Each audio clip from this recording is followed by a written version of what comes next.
प्यास ने खाया ये अपनी नस्ले जवानी का, तुमने फल पाया तुम्हारा प्यार न किस्मत ने हमको दिखलाया। बिना शादी के तकवा का कयाम आया, बिना शादी के तकवा का कयाम आया।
कुर्सी को जाओ, इसलिए कि ये तुम्हारा कुर्सा है ना, इस बात का ऐलान है कि तुम्हारा दिल नर्म है, जालिम नहीं।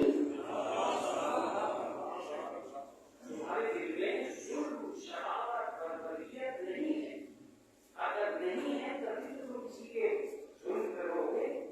हालांकि मैं एक बात और बात करता हूँ कि तुम्हें ये वर्जिश में ये लज्जे गुम होने लगी तो फिर उसके बाद बच्चे पढ़ने की हिम्मत जाकिरीन में नहीं रहेगी, और उन जाकिरीन की हिम्मत नहीं रहेगी जो मौसू पर वर्जिश पढ़ना चाहते हैं, जो आपसे तबसरा करना चाहते हैं। मुतवज्जे रहिएगा, जिस दिन ये होना बंद हो गया, ये शरीयत का एहसान था, इस शरीयत ने आपको परवान चढ़ाया है मजलूम की मोहब्बत पर। आपको परवान चढ़ाया है मजलूम की मोहब्बत पर। यूनिफॉर्म है मेरे सामने, कोई बोला नहीं है। अब जुमला सुनो, आपको परवान चढ़ाया है मजलूम की मोहब्बत पर। जिन कौमों में जुल्म बढ़ता चला गया, उनके यहाँ से ईसाने सवाब उठता चला गया।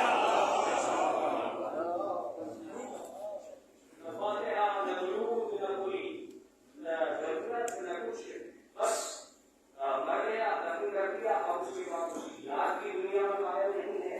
ये तुम्हारे ऊपर एहसान है या नहीं है कि उसने स्वयं को याद दिलवाया, 40वें को याद दिलवाया, 20वें को याद दिलवाया, 6 पे याद दिलवाया, 80 पे याद दिलाया। क्या वजह है, क्यों बार बार याद दिलाया जा रहा है? ये आजमाया जा रहा है कि कौम में कितने हमदर्द बचे हैं, कौम में हमदर्दी जिंदा है या नहीं है। और अगर हमदर्दी जिंदा नहीं रही तो उसकी जगह पर जुल्म आ जाएगा, और जब जुल्म आ जाएगा तो आपको परवान चढ़ाया गया है हमदर्दी पर, रहमदिली पर। आपके अंदर जज्बे रहम पैदा होना चाहिए। और मैं ये कहता हूँ कि तुमने भी कोई हिम्मत नहीं की कि तुम रमजान से पहले जहाँ रमजान की तैयारियां हो रही हैं, जहाँ 20 और 22 दिन का 40वां तैयार है, एक मजलूम आदमी है, एक ऐसे इंसान है जिसका दिल दुखा था, आपको आवाज दी, आप अपना घर छोड़ के चले आए। बहुत से लोग काम पे भी जा सकते थे, बहुत से लोग अपनी ड्यूटी पे भी जा सकते थे, नहीं, उन्होंने कहा कि नहीं, मुझे जाना। क्यों जाना है? इसलिए जाना है कि उनके अंदर हमदर्दी है। तुम्हें कोई ताकत नहीं थी एक साल सवाब में ले आती, है कोई ताकत नहीं थी कि तुम सारे सवाब में आ जाते। जो कल अज़ादारी में नहीं आया वो आज ताज़ियत में क्या आएगा? अज़ादारी में नहीं आया, इसका मतलब ये कि कल की अज़ादारी ने तुम्हें आदत डाल दी थी इस बात की कि जब भी कभी मजलूम का जिक्र हो या मजलूम का मामला हो तुम इकट्ठे हो जाओ। इसलिए कि अज़ादारी ने आदत डाल दी थी। दूसरी कौमों में ये क्यों नहीं है? दूसरी कौमों में ये क्यों नहीं है? ये सुनिए, इसलिए कि आप किसी आम आदमी पर आंसू बहाने क्यों आ गए? वजह ये थी कि जो लोग अपने वक्त के इमाम को न रोए वो किसी के अवाम को क्या रोए। जो किसी अपने वक्त के इमाम ही का आंसू नहीं बहाना वो किसी के अवाम को क्या क्या हो सकता है? इसका मतलब ये कि इंसान सवाब की एक मजलिस हमदर्दी और जज्बात हमदर्दी का ऐलाने आम है। अब यहाँ ये बात खत्म हो गई। मैंने सारे सवाब का एक फायदा आपको बताया, हालांकि दूसरा फायदा भी बताया बच्चों ने, वो उससे भी ज्यादा सर और उससे भी ज्यादा कठिन। वो इसलिए कठिन है कि आपने कभी सुना, अरे काम मौलाना बहुत लंबी लंबी मजलिसें हो रही है, ये सुखानी कर रहे हैं, वो पेशवानी कर रहे हैं, वो रोटी काम कर रहे हैं, इस सब का फायदा पूरा मौलाना है नहीं, इतने पीछे सारा काम हो रहा है। एक मसला भी आप सुनने को कोई तैयार नहीं होते। और मैं ये कहता हूँ कि जितनी देर तुम इमाम बाड़ी में बैठे रहोगे ये फायदा जरूर होगा कि किसी की चुगली नहीं करोगे। जितनी देर इमाम बाड़ी में बैठे रहोगे न जुल्म करोगे, न झूठ बोलोगे, न चुगली करोगे, न गीबत करोगे, न कोई गुनाह कर सकोगे, न कोई गुनाह कर सकोगे। तो अगर 24 घंटे में 1 घंटा ऐसा आ रहा है जो तुम्हें जुल्म करने से रोक ले,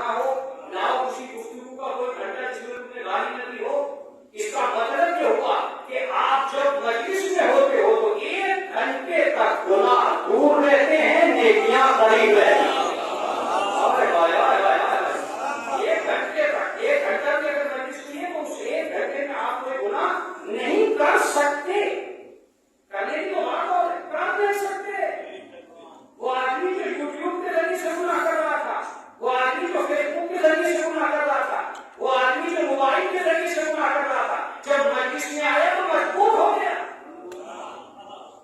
अब गुनाह करने की ताकत ही छिन गई है।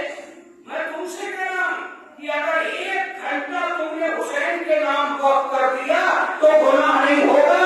अगर पूरी जिंदगी हुसैन के नाम वक्त कर दी,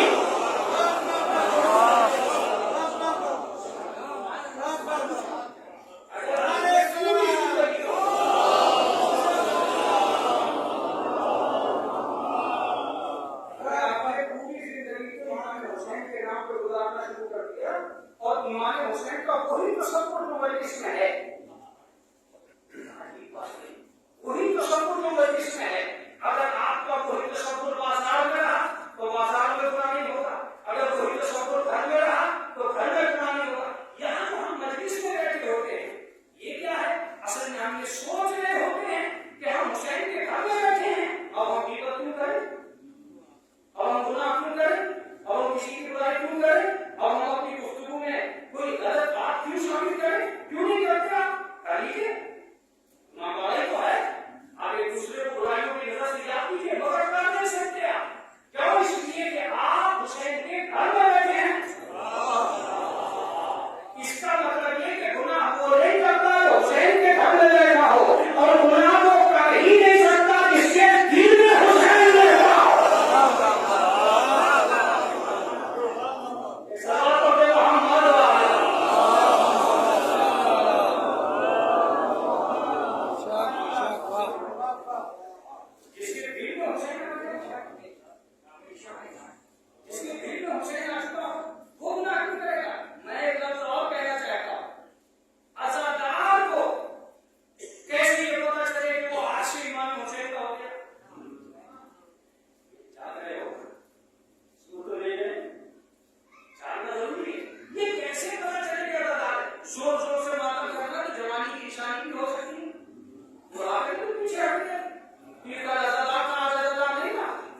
अच्छी आवाज में और बोले थी, जैसी आवाज बैठ गई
मरीज को बनाओ कौन सुनता?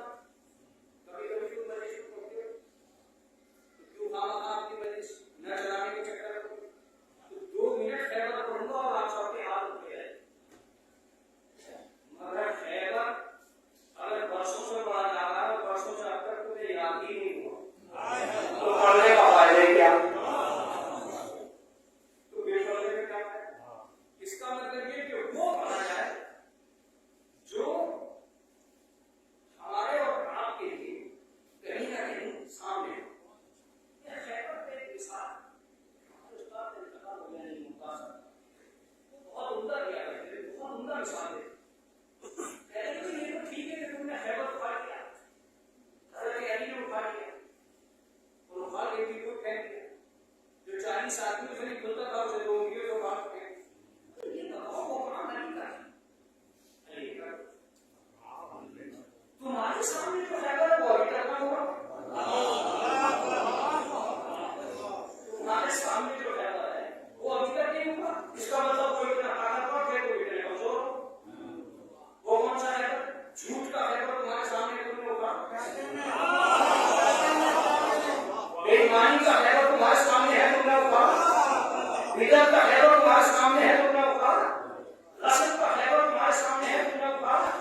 चढ़ते हुए को गिरा दे। दूसरा जुमला तो आप तक पहुंच जाना चाहिए था। ताकत इसे नहीं कहते कि किसी चढ़ते हुए को गिरा दे, ताकत इसे कहते हैं किसी गिरते हुए को उठा दे।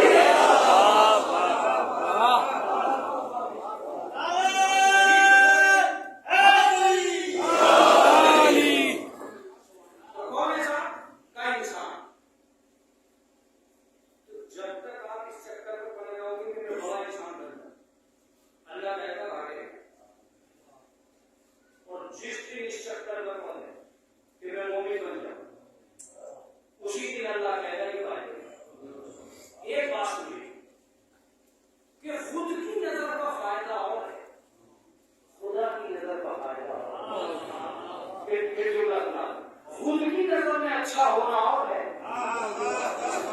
खुदा की नजर में अच्छा होना और है, खुद की नजर में सच्चा होना और है, खुदा की नजर में सच्चा होना। आप खुद के लिए तो कुछ भी करते नहीं है। क्या करा? 1 कोटि का कलर इंसान की हैसियत बदल देता है। बदल देते रहिएगा। एक 3 पीस का सूट आदमी की चाल बदल देता है। तो बच्चे रहिएगा, बहुत तवज्जो से सुनिएगा। एक टोपी की ऊंचाई और नीचाई आदमी के दिमाग को भारी बना देती है। और तवज्जो से सुनते रहिएगा, भारी बना देती है। इसका मतलब है कि आदमी लिबास से नहीं पहचाना जाएगा, किरदार से पहचाना।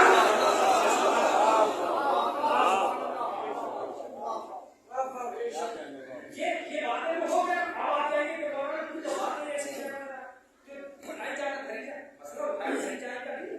ये हकीकत है, ये हकीकत है। हजरत अली कहते हैं मजलिस हो या ना हो लेकिन ये जुमला आप तक पहुंच जाएगा। ओ सौरतल करीम में इधर जा और नहीं में इधर सड़या। 2 आदमियों से हमेशा बच के चलना। एक नए मामला से जब उसका पेट भर चुका हो,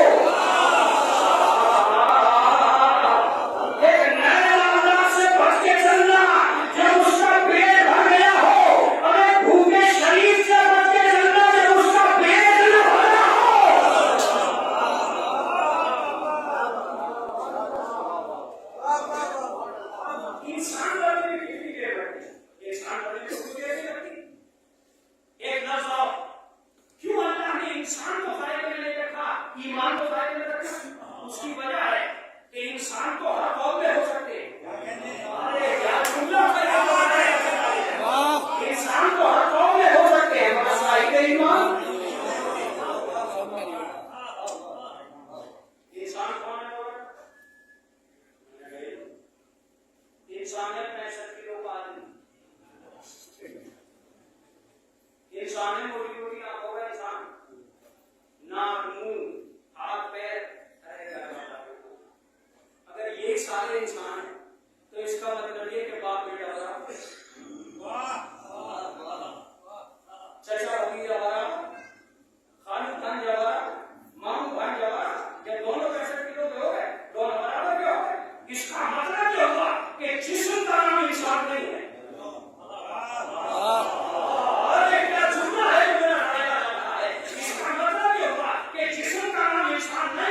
इंसानियत का नाम इंसान है।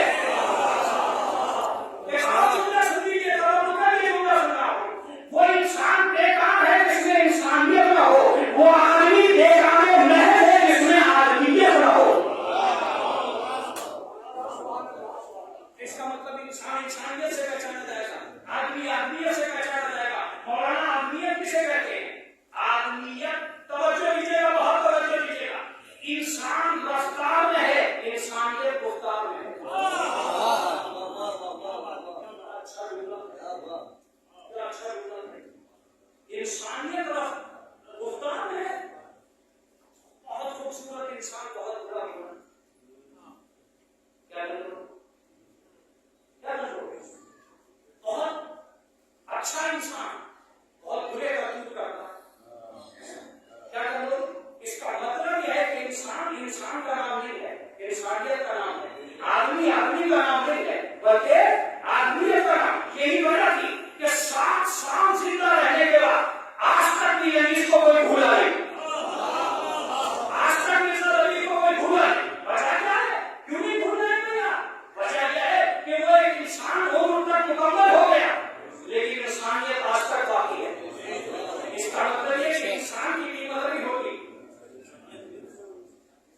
इंसानियत की कीमत होगी, इंसानियत की कीमत होगी। मैं आखिरी मंजिल की तरफ जा रहा हूँ, यही से आखिरी मंजिल की तरफ जाऊंगा और इस उम्मीद के साथ जाऊंगा कि मेरी मजलिस इस मौजू पर मुकम्मल हो जानी चाहिए।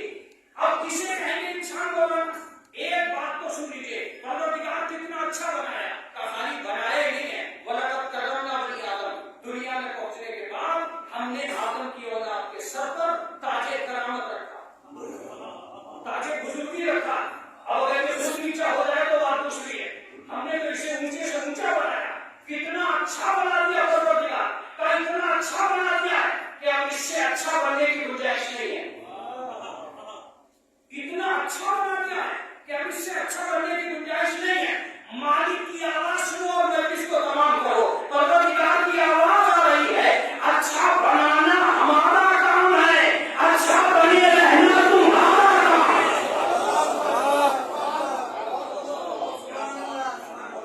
अच्छा तो हमने बनाया है, सारे अच्छाइयां जो थी वो हमने तुम्हारे अंदर कर दी। दिल बनाया, गिराने बनाया, खून बनाया, दिमाग बनाया, पैरों के लिए रफ्तार का हिस्सा दिया, रगे बनाए, ये सारी अच्छाइयां तुम्हारे जिस्म के अंदर रख दी। और उसके अंदर कमाल की बात ये थी कि नुक्ता अफ्तार रखा।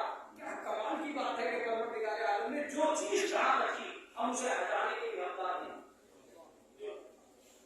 हटाने के लिए हकदार नहीं। कितना अच्छा बनाया। अब ये तुम्हारा काम है, तुम इंसान बने, तुम घर से निकलो तो इंसान बनना, घर में दाखिल हो तो इंसान बनना। लालच के चक्कर में आके लौंडी मत बनना। तो अच्छे रहिएगा, जब मैं मौजूद को पढ़ता हूँ तो मौजूद को पढ़ो। लालच के चक्कर में आकर लौंडी मत बन जाना, मक्कारी का लिबादा ओढ़कर कीड़ा मत हो जाना। मक्कारी का लिबादा ओढ़कर कीड़ा मत बन जाना, कब्जे का रूप देखकर लालची मत हो जाना।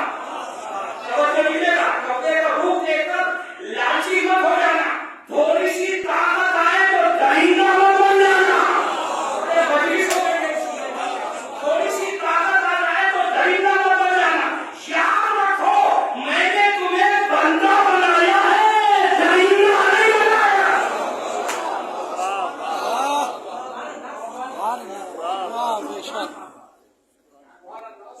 थोड़ा ये इंसानी तो है, ये इंसानी तो है कि थोड़ी सी ताकत आ गई। जब वो दरिंदा हो गया तो बंदा कहाँ? बंदा तो आएंगे। जब बंदा नहीं रहा तो अब जाए कहाँ? कैसे करें? कहा हमने बनाया है, बने रहना तुम्हारा काम है। वो तो अच्छे रहिएगा। मालिक, ये तो बात समझ में आ गई है कि इंसान बन गए, मगर इंसान किसे कहते हैं ये सुनिएगा और मजलिस तमाम है। वो तो अच्छे रहिएगा। सवाल ये नहीं है कि दौलत में कौन ज्यादा है, सुन रही है खड़ी हुई मजलिस। सवाल ये नहीं है कि दौलत में कौन ज्यादा है, देखना यह है कि फजीलत में कौन ज्यादा है।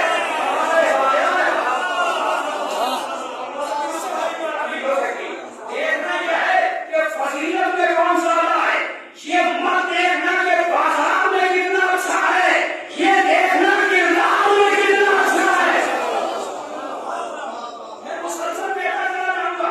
ये मत देखना कि लिबास में कितना अच्छा है, ये जरूर देखना कि अखलाक में कितना अच्छा है।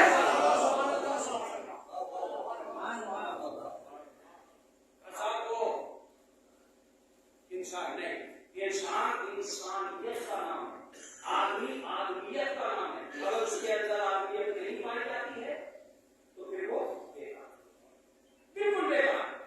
कहीं भी जाता रहे, कुछ भी करता रहे, वो एक जिस्म है जिसे परवान चढ़ा, एक जिस्म है जिसे पाल रहा, लेकिन असली चीज क्या है? इंसानियत। बात यहाँ तमाम नहीं होती है, बात एक तरफ और आगे होती है। कब बोलना? अगर जिस्म पे आधार कर दिया जाए, अगर जिस्म पे आधार कर दिया जाए तो जब बाप और बेटा दोनों 65 किलो के हो गए, दोनों बराबर हो गए। इसका मतलब यह है कि इन्हें बाप किसने बनाया और इन्हें बेटा किसने बनाया? इन्हें बेटा जिस्म ने नहीं बनाया है, इल्म ने बनाया है। लीजिएगा, बहुत लीजिएगा। इन्हें बाप किसने बनाया? इसे रुतबे ने बाप बनाया है, इसे अखलाक ने बाप बनाया है, इसे शरीयत ने बाप बनाया है।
इसका नहीं होगा।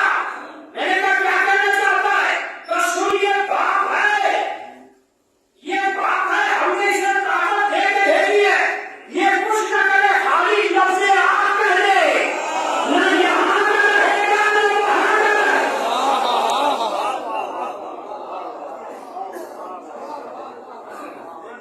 बात कुछ ही नहीं, बात कुछ ही नहीं। कल फंसेगा दुनिया वाला रहेगा, ना यहाँ का रहेगा। मालूम आपने, खाली आपने इतनी ताकत है, कल इतनी ही ताकत है, इसलिए कि ये बाप है। अब मजलिस को मजलिस बनाने के लिए लफ्ज़ कह रहा हूं। अगर लफ्ज़ बाप में ताकत नहीं होगी तो अली का लक़ब ज़मीन का बाप न होता।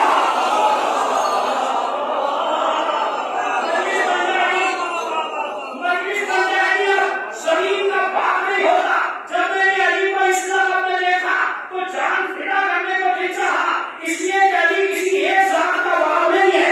ज़ैनब का बाप अली है, हसनैन का बाप अली है, इमाम का बाप अली है, इमामों का बाप अली है, ज़मीन का बाप अली है, उम्मत का बाप अली है। और ये भी कमाल की बात है, जो इतनी ज़ातों का बाप है, अबू तालिब उसी का बाप है।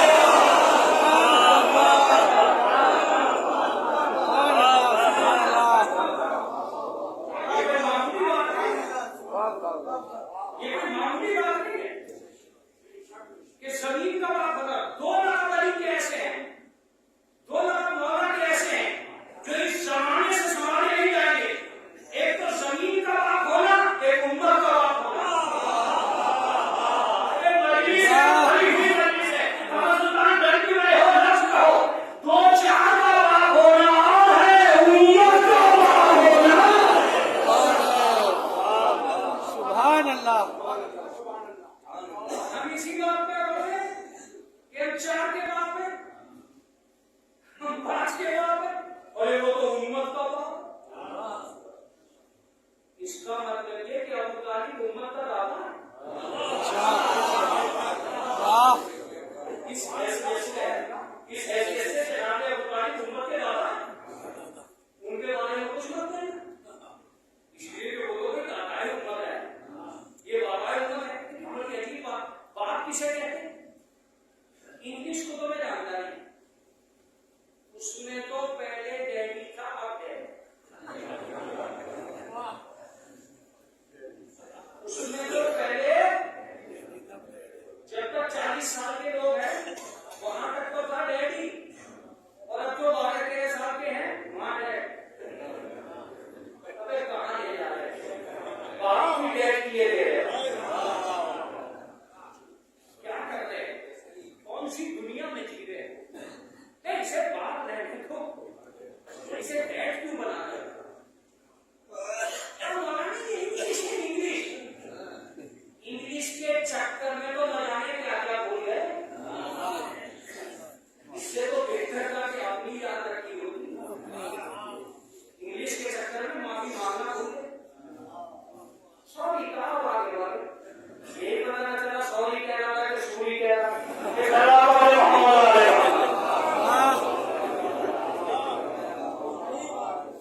वो जहन्नम में जाएगा। अब जुमला सुनिए दूसरा, और जिसके बाप ने बेटे को छोड़ दिया। मैंने कहा क्या कहना चाहता है मालिक? का नुकसान हर हाल में बेटे का है, बाप का नहीं। हर हाल में नुकसान बेटे का है, बाप का नहीं। अगर तूने जवानी के चक्कर में आकर बाप को घर से निकाल दिया तब जहन्नमी, और अगर कहीं बाप ने तुझसे हावी लाकर तुझे घर से निकाल दिया, जुमला है, तो जहन्नमी। तो बेटे ने बाप को निकाला तब भी बेटा जहन्नमी, बाप ने बेटे को निकाला तब भी बेटा जहन्नमी। शायद इसकी वजह से रसूल अली को उम्मत का बाप बनाकर गए थे। शायद इसी वजह से रसूल अली को उम्मत का बाप बनाकर गए थे। या अली, जिस उम्मती ने तुझे छोड़ दिया वो भी जहन्नमी, और जिसे तूने छोड़ दिया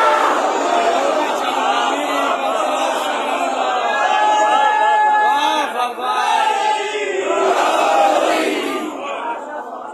इरशाद, वाह अल्लाह मोहम्मद मोहम्मद। सबसे पहली चीज मैं अपने जवानों को समझाना चाहता हूं। सबसे पहली चीज, तुम वक्फिश लहुमा जनाह ज़ुल्म, अपने माँ बापों के सामने कांधे झुकाए रखना। इसलिए कि इन कांधों में कोई मजबूती नहीं आ जाएगी। जियो ये सलमान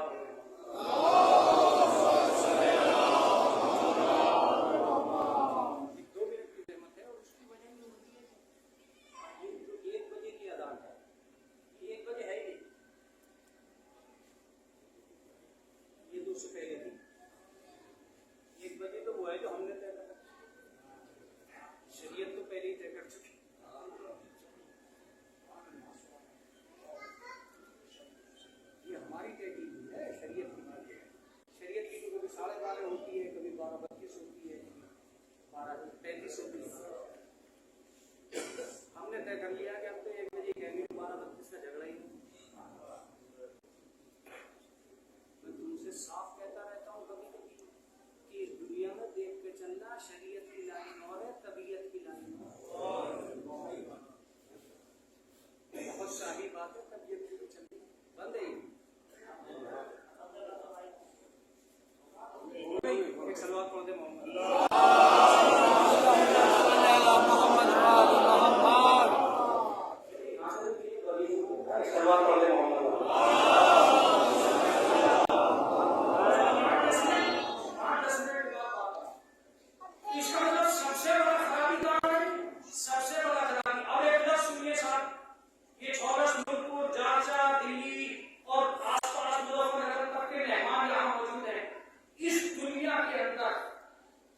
जो आदमी अपने माँ बाप की नहीं मान सकता वो मौला की क्या मान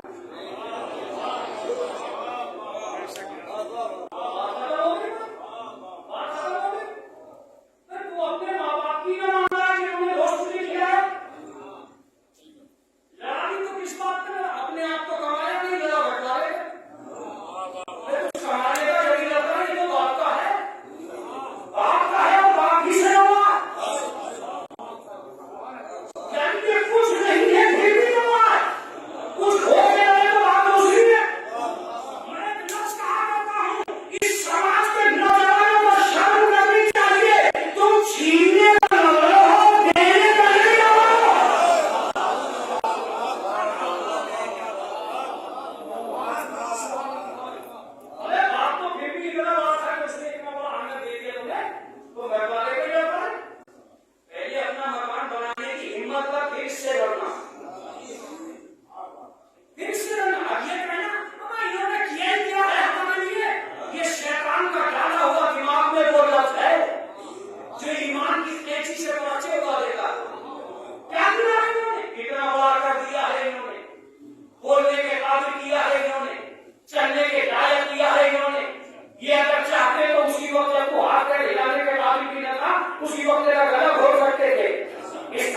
समझे कि इन्होंने तुझसे अदावत नहीं की, मोहब्बत की है। इन्होंने तुझसे अदावत नहीं की है, मोहब्बत की है। तो मोहब्बत का जवाब मोहब्बत से है, अदावत से मिलेगा। अदावत से मिलेगा। आज तुझ में ताकत आ गई तो माँ बाप बेकार हो गए। आज तुझ में कुव्वत आ गई तो माँ बाप बेकार हो गए। ये अगर घुट्टी न देते तो तेरा क्या होगा? आज तुझे शर्म आ रही है कि मैं इस बूढ़े का बाप हाथ पकड़ के कब तक लेके चलूंगा? अरे ये तो सोच, ये तो चल चुका है, तब इसने कहा है कि हाथ पकड़ ले। तू तो चलना भी नहीं जानता, मैंने भी हाथ पकड़ दूंगा।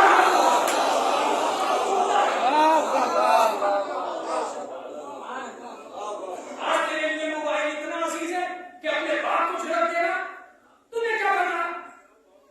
मैं तो मोबाइल चला रहा हूं, सारी दुनिया इसी मोबाइल में है। आज मैं इस भरी हुई मंदिर से एक बात सुना रहा हूं। क्यों कहा गया कि यजीद बंदरों से खेलता था, हराम काम करता था? बंदरों से खेलना हराम काम। दुआ करो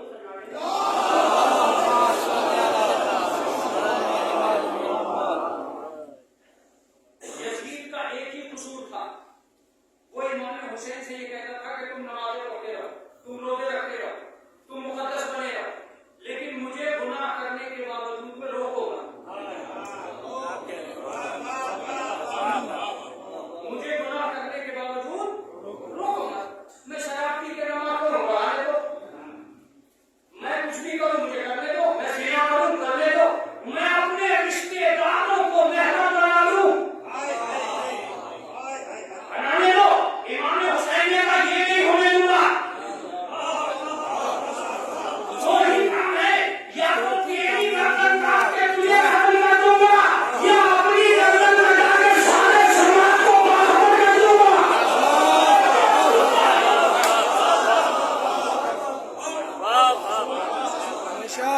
या अपनी गर्दन कटा के सारे समाज को खबरदार कर दूंगा। यूरोप से एक आदमी आया, उसने यजीद की हरकतें देख के कहा कैसे खलीफा बनना के लोगों ने तुझे ऐसा कोई सलाहियत है कि खलीफा बने? तो वो हंसा और हंस के बोला कि जब मैं खिलाफत के लिए खड़ा हुआ था और मेरी खिलाफत के लिए बैत दी जा रही थी तो उस वक्त समाज में झूठे बहुत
हदीस को खत्म कर रहा हूं जो के इस उम्र किससे कसम खा के उठना कि हम नमाज नहीं छोड़ेंगे, अल्लाह तुम्हें नहीं छोड़ेगा।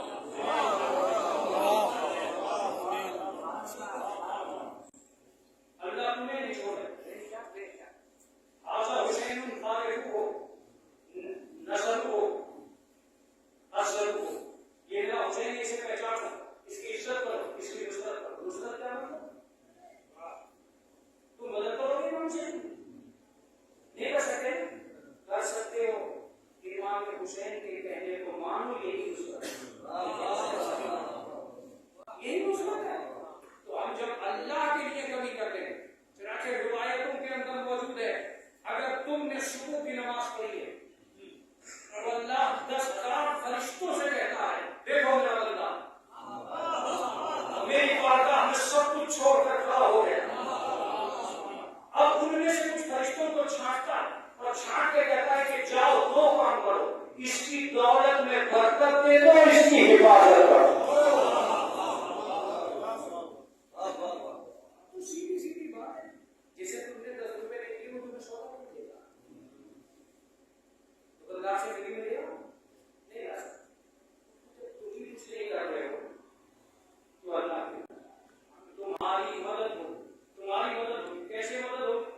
जितने तुम हो, जिस लायक तुम हो वो काम तुम करो। मैं एक लफ्ज़ कहता हूं, जब तुम बंदे हो के ऐसा कर सकते हो तो वो खुदा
एक मरतबा सूरह हम और 3 मरतबा सूरह अहज़ाब पढ़कर आखिरी सरकार सही की रूप में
Assalamu alaikum wa rahmatullahi wa barakatuh.